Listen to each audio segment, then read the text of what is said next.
Hi, I'm Dakota, and I'll be talking about coastal adaptation strategies and how we can achieve them. So, first, we want to be preserving land, essentially just to keep people and infrastructure from living in those areas since they're already going to be underwater. A little bit of a retreat option out of them. It is going to be a little bit pricey because you do have to acquire these parcels to make them into refuges and such. So we're looking at creating thin layers of sediment over wetlands in those areas, and this is going to promote vegetation growth, and that vegetation growth is going to prevent erosion. And overall, it's just going to be increasing the resilience of the wetlands.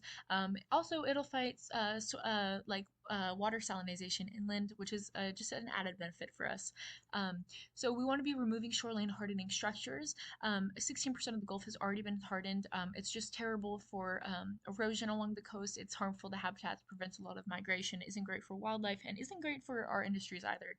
Um, so we're looking at creating living shorelines using things like rocks, shells, plants, etc. And then even further out to sea, creating natural breakwaters using things like artificial reefs, which is why that natural is in parentheses, as well as oyster reefs. We're looking at the eastern oyster species in particular, since it is native to the coast, and then also marshes, estuaries, and dunes. So dunes, we want to be creating more of them since they do act as natural breakwaters, which will protect cities inland and people inland. So this is going to reduce the wind erosion, and then allow for more sand to build up so plants can grow back in there. We don't want to go with the bulldozing and dredging option, but that was the other one that was pretty popular for creating dunes. It was just highly damaging. And then when that vegetation comes back, that dune ecosystem can start thriving.